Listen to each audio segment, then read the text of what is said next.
Welcome to Matters Financial and Geopolitical from a Frontier. I hope the week's gone well. It's nearly the end of the year, isn't it? It's gone so fast. I did an interview with a young man called Thomas Njeru, who's the insurance leader at Deloitte Consulting, and he had some very interesting, thought-provoking views, I must admit. His report is called Disrupt or Be Disrupted, and I really enjoyed that interview. It gave me a lot of food for thought. Do have a listen. Macro thoughts, ECB, when all is said and done, more was said than done. That's Mark Chandler. And then this is from Holger. My Draghi quote of the day: it's difficult to judge adequate amount of world liquidity. Just have a look at this chart.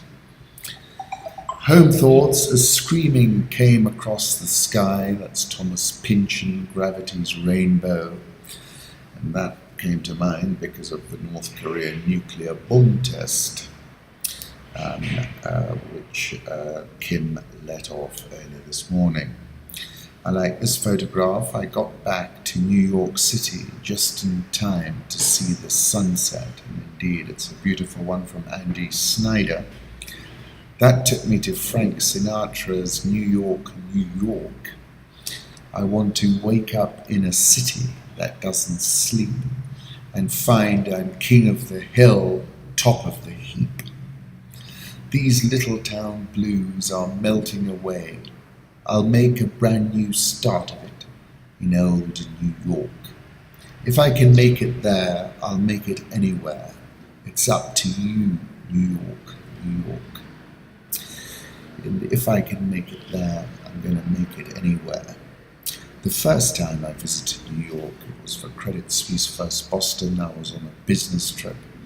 I was doing business in Latin America. A few of the folks I was dealing with were in Miami.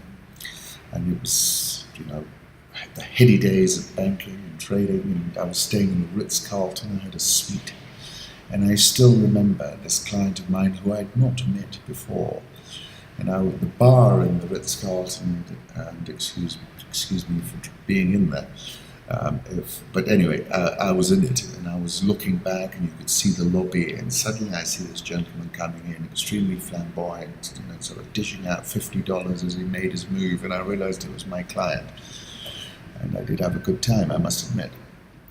Political reflections in this undated picture: North Korean leader Kim Jong-un inspecting a test of the surface-to-surface medium long-range strategic ballistic missile Hwasong-10. The reason I picked out was because of the photograph. He seemed to be extremely happy. South Korean president said North Korean's fifth atomic test is an act of fanatic recklessness. The explosion is estimated to be 10 kilotons in force. Little Boy was 15 kilotons. That was Hiroshima, the first atomic bomb used at war. In conclusion, I think firstly the Chinese are not very happy with the deployment of the THAAD and might have green-lighted this a little. Clearly, there was a high-level visit a couple of sessions ago. They've been unhappy about it. So I think, it might have been a case of a nod in a wink. North Korea analyst says seismic waves would make it the biggest nuclear test yet. In 2010, I wrote a piece called The Hermit Kingdom, and I still think some of the points I was making apply. I was saying far away in distant lands lies the Hermit Kingdom. This land is ruled by the House of Kim, and its capital is Pyongyang. The first and eternal president was Kim Il-sung, and his successor Kim Jong-il, whose designated successor is Kim Jong-un. They all have had tiny little hands like the elves in the Elves and the Shoemaker. And I said, this country has nuclear weapons, and on its border with its neighbor South Korea sit 25,000 American soldiers. Last week, the North, this is now some years ago, shelled the South and issued all kinds of threats. The DPRK will deal a merciless military counterattack at any provocative act act of intruding into its territorial waters in the future. President Obama sent the USS George Washington to the Yellow Sea, and now we sit here watching developments and trying to model what is happening and what might happen. In reality, we're actually navigating uncharted waters. The media keeps chanting like a mantra, China will rein North Korea in. It is not in their interest to have a mad dog like North Korea as an ally. Whether it's the BBC, the New York Times, or Radio France, I venture this is an embedded narrative fallacy that most Western commentators are apparently popping quaaludes. Let me tell you why. I think China is taking a much more forward position, particularly in Asia, it's near abroad, and that North Korea is the perfect instrument, the attack dog for China. So that's my view then, and I still think that's the correct view. Another interesting point I was writing about then was that South Koreans actually have a military and an economic war room. And it's quite interesting because obviously there's been a massive move down in Korean bonds. South Korean 2-year bond yield up 49 basis points to 1.31%. And given where these rates are now, that's a huge move. Good morning, EMEA. This is Asia. Lots happening, but key takeaway, Korean won, stocks, bonds getting whacked. That's David Inglis. Was President Obama's pivot to Asia a failure or unfinished business? It's unfinished business for the next president. The Russian president, in a very wide-ranging interview with Bloomberg, talks of the future of Europe, why he's bullish on Gazprom and the coming US election. Interviewed by John Micklethwaite. Longest-serving Russian leader since Leonid Brezhnev, talking about, Micklethwaite asks, is there a political deal with Japan where you might give up one of the Kuril Islands in exchange for greater economic cooperation? Are you open to a deal of that sort? Putin, we don't trade in territories, although the problem of a peace treaty with Japan is, of course, a key one. Talking about Saudi, the deputy crown prince, he's very flattering. About him, the American election, I would like to work with a person who can be accountable for decisions made and implement any agreements that we reach, he said. Surnames don't matter. Turkey, saying that Turkey's apologized for the incident that took place and for the death of our people, if it did it directly without any reservations, and we value that. Talking about common interests in the Black Sea region. Syria, when we hear that Assad should go for some reason, someone peripheral thinks so, I have a big question, what will it lead to? Will it be in line with international legal standards? And then talking about, I think, all sober-minded people who really are involved in politics understand that the idea of a Russian threat to, for example, the Baltics is complete madness. Are we really about to fight NATO? How many people live in NATO? About 600 million, correct. There are 146 million in Russia. Yes, we're the biggest nuclear power, but do you really think we're about to conquer the Baltics using nuclear weapons? What is this madness? That's the first point, but by no means the main point, he said. As far as expanding our zone of influence is concerned, it took me 9 hours to fly to Vladivostok from Moscow. This is a little less than from Moscow to New York. Through all of Western Europe and the Atlantic Ocean, do you think we need to expand something, he asks. Let me put up a photograph of him, very conciliatory interview. And Bloomberg is saying that Putin just wants to be friends. I called him a geopolitical grandmaster because he was really on the ropes when the oil price was collapsing. But he managed to sort of stave it off, look at where he is now, G20, he was back on the world stage again. And it's a pretty incredible rebound in my opinion. And I wrote this piece, him being a geopolitical grandmaster, and I use the quote, I cannot help asking those who have caused the situation, do you realize now what you've done? Greenwald, quoting Kissinger, says, The demonization of Vladimir Putin is not a policy, it is an alibi for the absence of one, and I think that's completely correct. Red carpet welcome for Germany's Merkel and Russia's Putin, but none for Obama. Can't forget that. Then remember, of course, this photograph, President Obama and Russian President Putin look at each other on the sidelines of G20. Politico is saying Trump's attention span was so small it was almost impossible to have a strategic conversation with him. And then The Economist is saying Mr. Trump is the leading exponent of post-truth politics, a reliance on assertions that feel true but have no basis in fact. Consider how far Donald Trump is estranged from fact. He inhabits a fantastical realm where Barack Obama's birth certificate was faked, the president founded Islamic State, the Clintons are killers, and the father of a rival was with Lee Harvey Oswald before he shot John F. Kennedy.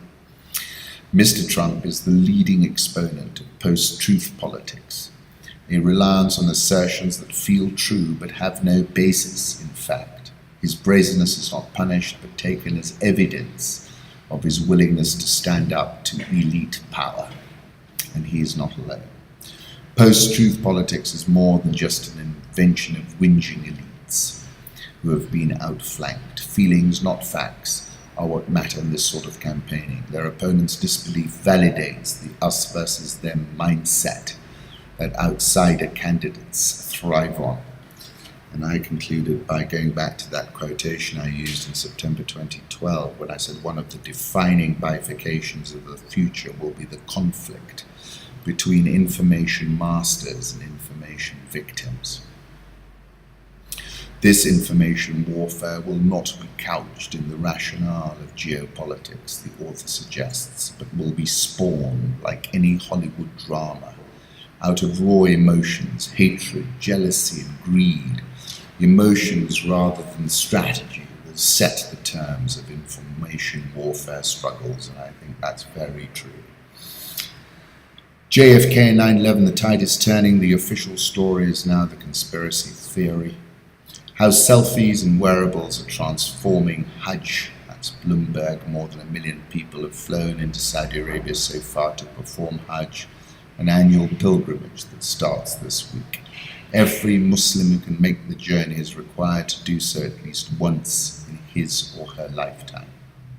Saudis are among the world's most active people on social media, so Snapchat and Instagram have been teeming with images of Mecca and the Hajj.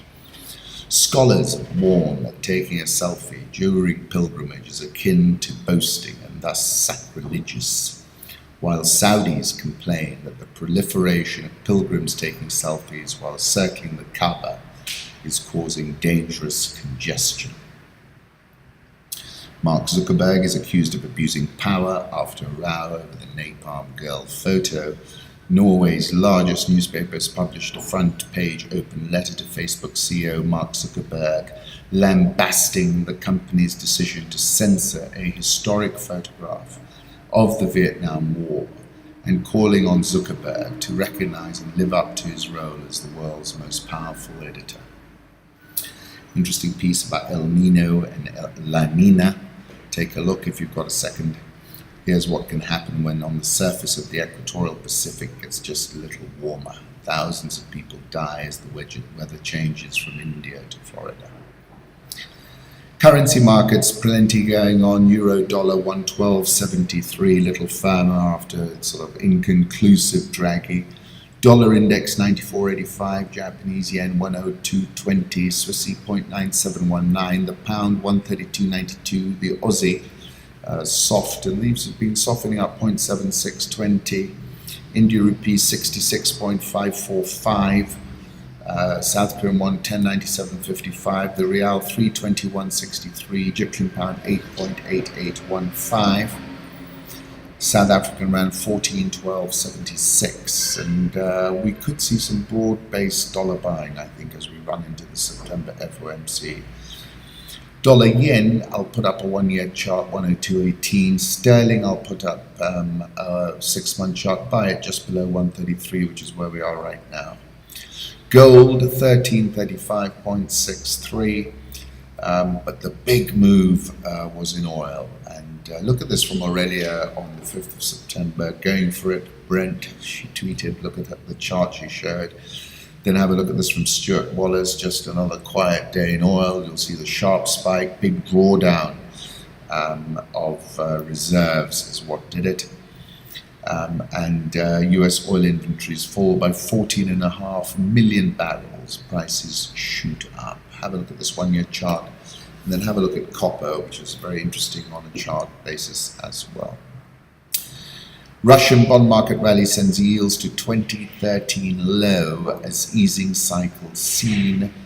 This is the markets have now started to perform in Russia. President Kagame arrives in Dar es Salaam, Tanzania to attend the 17th Extraordinary EAC Summit. Magufuli, we appeal to the EU Commission not to punish Kenya by denying it access to the European market. EAC pushes back free trade pact with Europe to January. We have given ourselves 3 months to discuss further the signing of the EPA agreement, and we will meet in January 2017 over this issue. The EU had given the region up to September 30 to sign and ratify the EPA. Kenya is the only state classified as a developing country among the EAC's 6 members. Ships close to 32% of its exports to Europe and could be slapped with tariffs because of this. Zimbabwe will sink into horror and depravity unless Mugabe quits now. This is an article in The Spectator. Last week, rumors swirled around Zimbabwe that Robert Mugabe, the 92-year-old president, had either died or been incapacitated. The government banned demonstrations after Mugabe's presidential aircraft had been diverted in mid-air to Dubai during a scheduled journey to Singapore. Then the man himself turned up alive, though far from well, at Harare Airport, where he made a reasonably good joke about his resurrection. The president, who has ruled his country throughout its 36-year history, is nevertheless mortally wounded. We're entering the last few months of the Mugabe era. His health is not a real problem.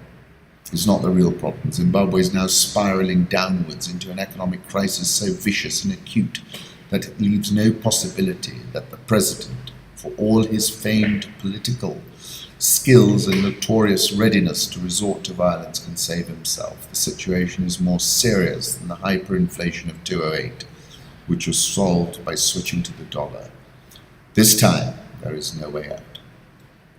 And then it's a very interesting argument about it all, talking about how subsistence farming is widespread in Zimbabwe.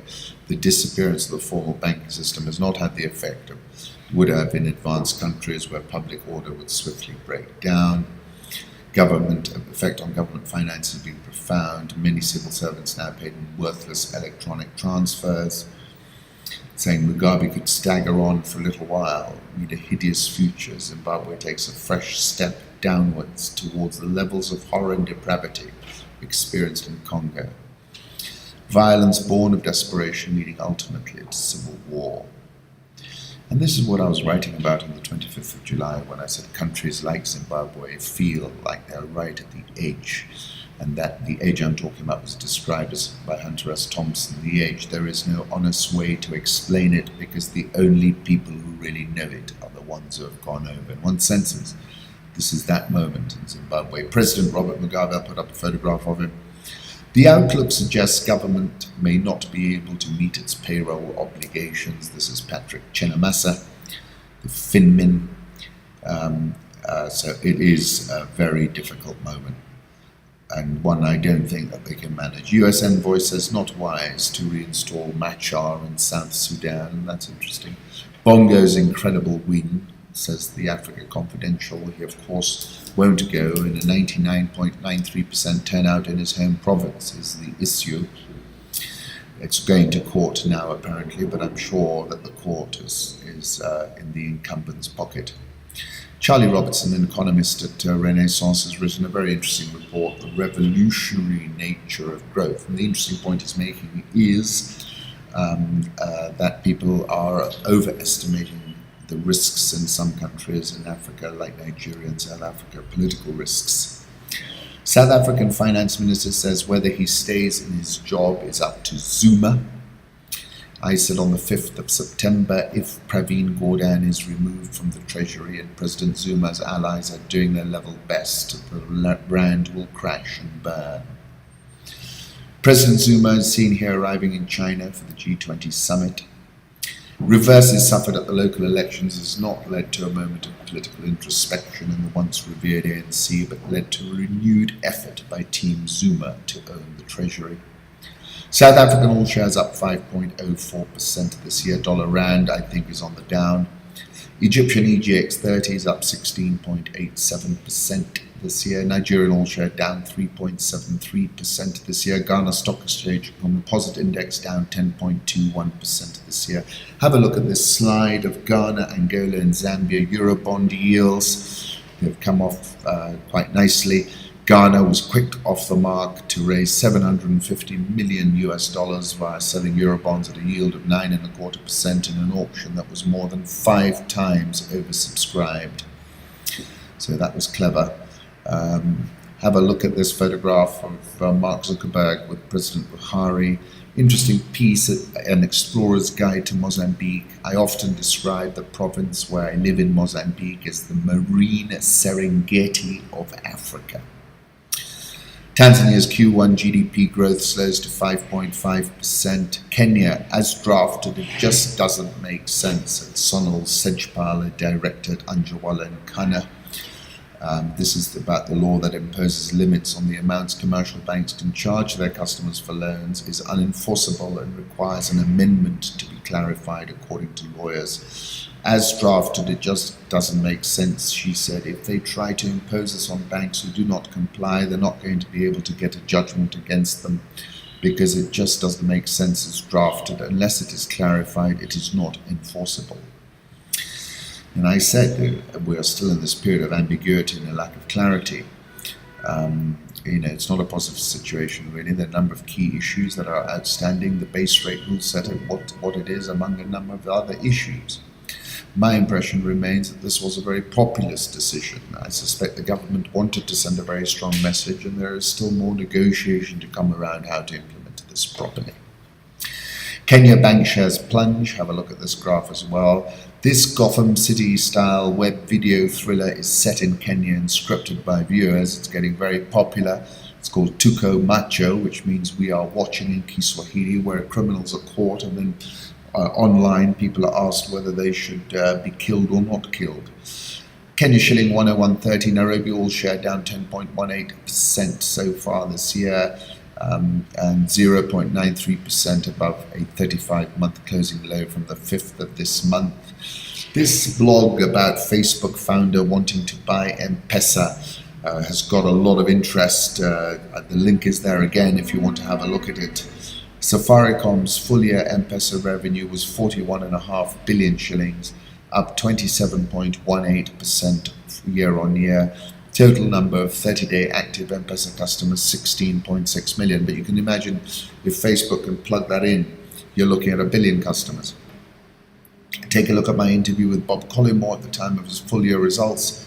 Centum surged 6.58% yesterday. It's up again today. That was all about the share buyback. KenGen rallied 3.97% to close at a 5-week high.